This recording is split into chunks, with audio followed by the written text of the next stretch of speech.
नमस्कार, स्वागत है आप सभी का द न्यूज में। आपको बता दें कि आम आदमी पार्टी के नेता और सांसद राघव चड्ढा की मुश्किलें बढ़ सकती है। राज्यसभा के सभापति जगदीप धनखड़ ने राघव चड्ढा के मामले में विशेष अधिकार हनन के मामले को स्वीकार कर लिया है और आम आदमी पार्टी के सांसद राघव चड्ढा के खिलाफ दिल्ली सेवा विधेयक को सिलेक्ट कमेटी में भेजने का प्रस्ताव पर फर्जी तरीके से सांसदों के नाम लिखने की शिकायत को आगे विचार करने के लिए विशेष अधिकार समिति को भेज दिया गया। विशेष अधिकार समिति के भेजे गए पत्र में यह बताया गया है कि स्मित पात्रा बीजेडी सांसद, नरहरि आमीन बीजेपी सांसद, सुधांशु त्रिवेदी, निरारंजन रेड्डी वाईएसआरसीपी सांसद, पी कोनाक बीजेपी सांसद सहित बाकी सांसदों के नाम फर्जी तरीके से लिखे गए हैं।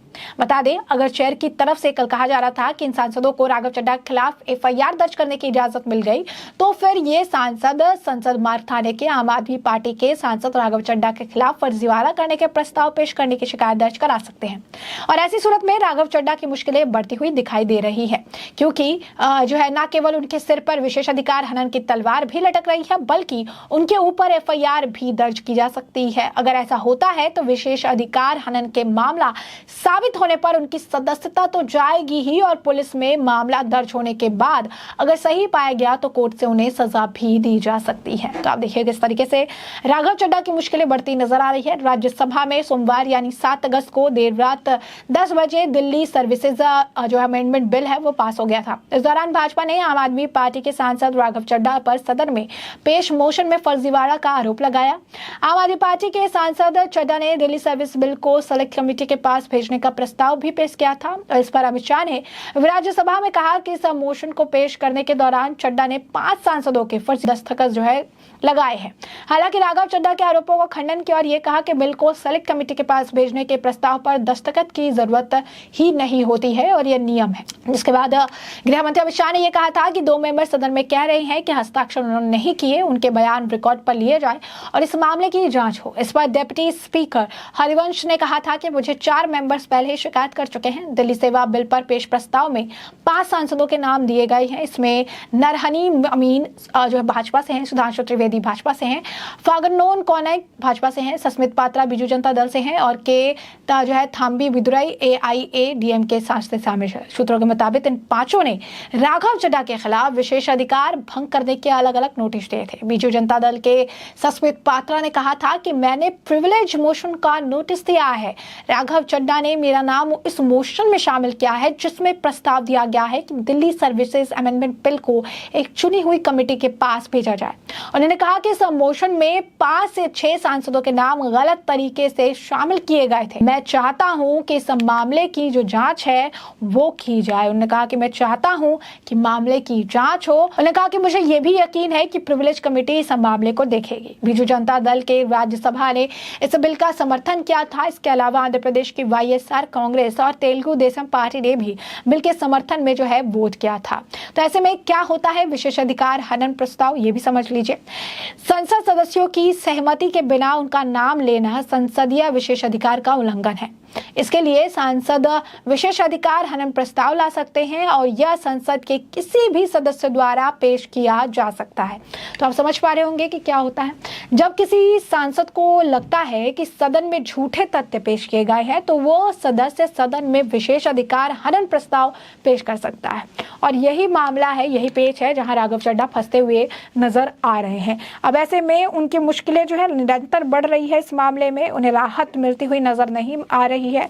भले वो कह रही है कि ऐसा कोई जरूरी नहीं है या सारी चीजें कह रही हैं, लेकिन अब इसका फैसला शाम तक ही हो पाएगा, क्योंकि कहा जा रहा है कि जिस तरीके से ये मामला आगे बढ़ा है, ऐसे में शाम को जो है इस पर थोड़ी बहुत प्रतिक्रिया आएगी। यानी आम आदमी पार्टी के जो राघव चड्ढा है उनके खिलाफ कार्रवाई तो हो ही सकती है। सांसदों का नाम फर्जी तरीके से लेने का आरोप है और विशेष अधिकार जो समिति है उन्हें शिकायत भेजी गई है और आज शाम को विशेष अधिकार समिति की जो शिकायत जो है करने की बात कही जा रही है। तो राघव चड्ढा के लिए ये अब कहेंगे कि मुश्किलों का पहाड़ है। खासकर आम आदमी पार्टी के लिए भी बैक टू बैक ये झटका होगा। पहले उनके एक और सांसद संजय सिंह जो कि पूरे मॉनसून सत्र के लिए बाहर कर दिए गए, वो अंदर नहीं जा पाते हैं क्योंकि उन्हें सस्पेंड कर दिया गया है। तो ऐसे में साफ तौर पर आप देखेंगे तो ये बड़ा झटका है। एक तरफ अब राघव चड्ढा के ऊपर भी विशेष अधिकार हनन का ये मामला लटका पड़ा हुआ है और ऐसे में उनकी सदस्यता भी जा सकती है, साथ ही साथ उन्हें कोर्ट से भी बड़ा झटका लगने की उम्मीद है। अगर ये प्रूफ होता है तो कोर्ट से भी उन्हें सजा दी जा सकती है। तो इसी तरीके से अगर आप देखेंगे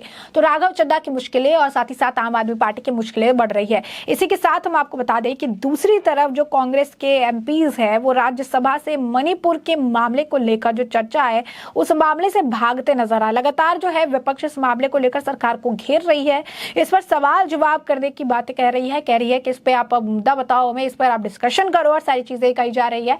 लेकिन मल्लिकार्जुन खड़गे जो है अब इस पर बयान देते नजर आए और मणिपुर मुद्दे पर राज्यसभा में कांग्रेस सांसदों ने वॉकआउट किया है। उन्होंने इस पर मल्लिकार्जुन खड़गे का बयान है जहां पर उन्होंने कहा कि हमारी मंशा थी कि जब सदन में मणिपुर का विस्तृत चर्चा होगी तो कुछ बातें सामने आएगी।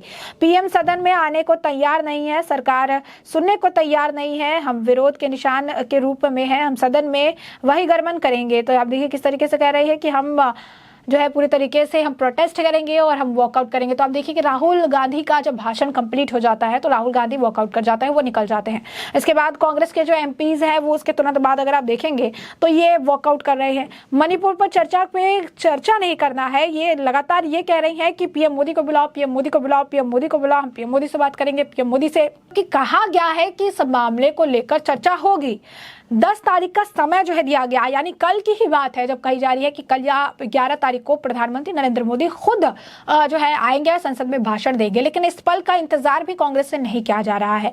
एक तरफ मणिपुर पर बात करने की बात करते हैं, एक तरफ इसे ले पर चर्चा करने की बात कहते हैं, एक तरफ ये कहते हैं कि सरकार हमारी नहीं सुन रही है, सरकार जो है मणिपुर पर चर्चा नहीं चाहती है, सरकार मणिपुर के मामले को छुपा कर रखना चाहती है, मणिपुर पर सरकार भाग रही है, सरकार इसे फेस नहीं करना चाहती है। लेकिन दूसरी तरफ अगर आप देखेंगे जो तथ्य है, जो सच्चाई है वो ये है कि सिलेक्टिव मुद्दे पर सिर्फ चर्चा चाहती है विपक्ष। दूसरा, मणिपुर के चर्चे से खुद विपक्ष भाग रही है क्योंकि वो केंद्रीय मंत्री पीयूष गोयल हो या फिर स्मृति ईरानी हो या फिर अमित शाह हो, वो सभी कह रहे हैं कि मणिपुर के मामले पर हम चर्चा करने को तैयार है। लेकिन विपक्ष भाग रहा है और आज भी कुछ ऐसा ही हुआ जब मणिपुर के मुद्दे पर राज्यसभा में कांग्रेस सांसदों ने वॉकआउट कर दिया।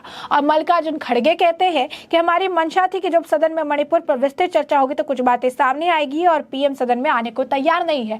सदन में आने के लिए पीएम का जो समय है वो तय कर दिया गया है और पीएम कोई सांसद तो है नहीं कि हर वक्त सदन में उठकर चले आएंगे, हर रोज उठकर चले आएंगे और हर रोज आकर सांसदों के साथ बैठेंगे और हर रोज जो है भाषण देंगे या इस पर चर्चा करेंगे या फिर अगेंस्ट या उसके फॉर बोलेंगे।